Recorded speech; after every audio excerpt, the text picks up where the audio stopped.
Hello all, I'm Sai and you're watching The Book Dragon. In today's video, I'm bringing to you the 5 books which I read due to Booktube. So let's just get into today's video and I'll give you a brief synopsis of all those books which I'm going to speak about. The first book is the most popular book of all the books which I'm going to speak about today, and it is The Hunger Games by Suzanne Collins. Now, The Hunger Games is a trilogy.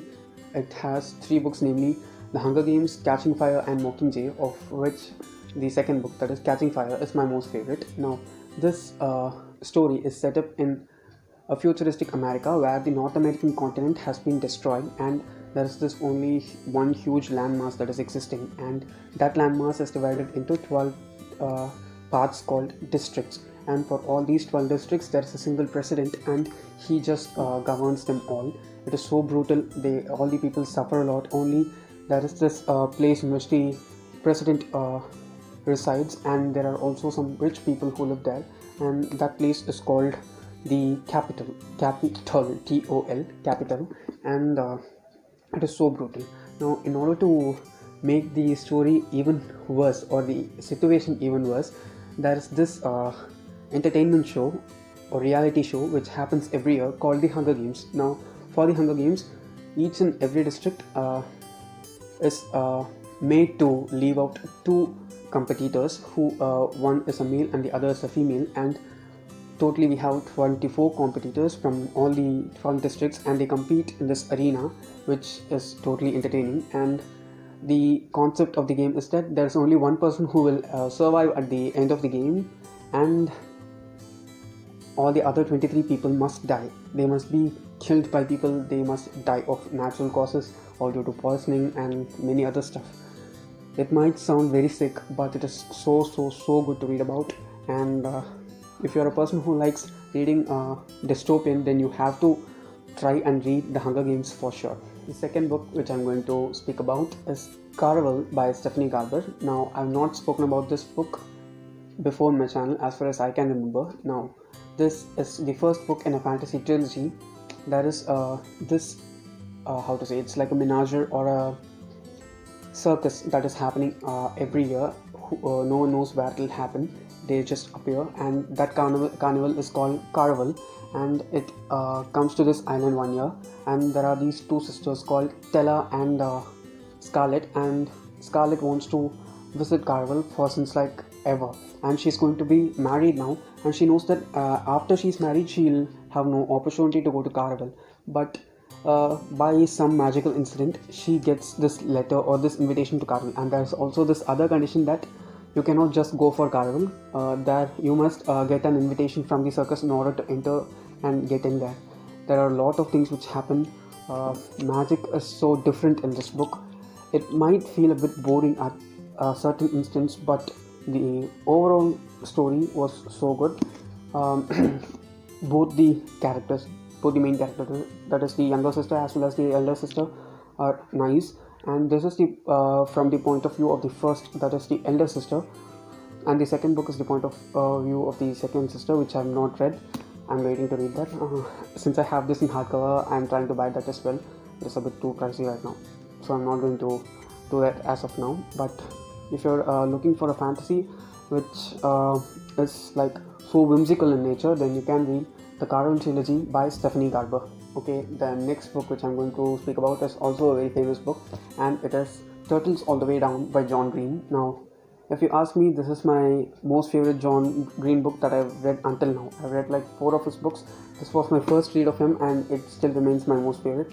It is I like this even better than The Fault in Our Stars. It is good. It is really good, and according to me, this resonated with me a lot. Now, in this story, we have this plot going on, but that is not the main focus of the book, so I'm not going to tell you what the plot is about. We have this girl named Azar. She's in her high school. She's going to enter college after this year. The story happens at that time where she's in the final year of her high school. She has OCD. That's the main part of the book, and John Green has portrayed OCD, that is obsessive compulsive disorder, in a so picture perfect way, if you ask me, in this book. I'm a person who deals with OCD a little bit. I'm not sure how much intense it is for me, but it is not as intense as it is shown for Asa in this book. She deals with a very how to say, it is a so strong vibe of OCD that you can get from this, and he has discussed that issue in the perfect way, if you ask me. If you are a person who thinks that you have OCD, then you definitely need to read this book, because even the title of the book, in which he has put in so much of thought just thinking about OCD. He is a person who suffers from OCD as well, John Green. So I think that's what made him articulate that thought, or those thought spirals which go on in our head while we suffer from OCD. If you are looking for a book which deals with mental illness, please do read Turtles All the Way Down by John Green, because it is such a really good book. I know that I'm blabbering a bit now, but it's just because I like this book that much.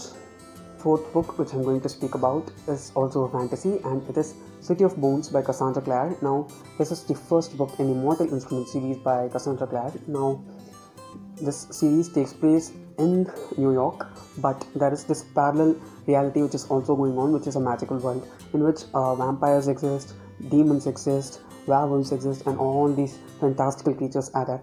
And in order to protect the human beings as well as themselves from the verge of extinction, there is this another race of people who are angelic in nature, and they are the shadow hunters.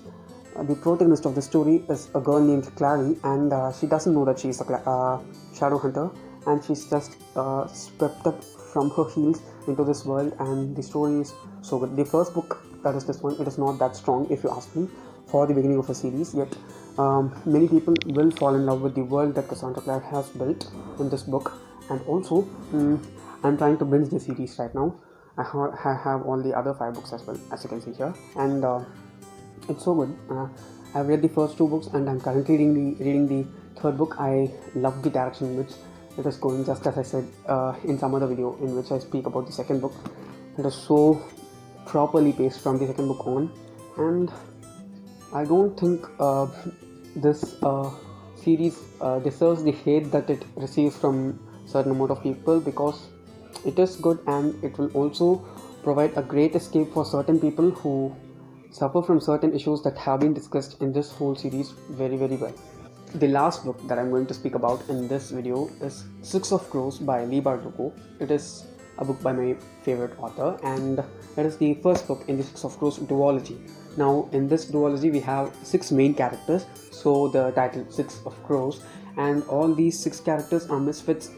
They don't fit properly into the society, and they have some kind of a dark past to them, which is so very well explained, or how to say, she's put forward each and every character's backstory in a proper way in this duology. That's what makes the series more beloved to the readers, and while you keep on reading the story, unknowingly you can sense that you get attached to the characters at some point. And here these 6 characters come together in order to pull out this incredible heist, which is said to be impossible to carry out, yet they try and do it.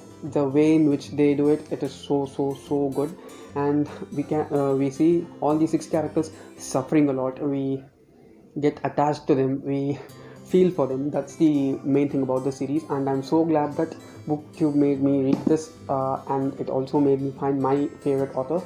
She's my favorite author as of now, and I don't see it changing in the near future as far as the books I read seem to go. And let's see.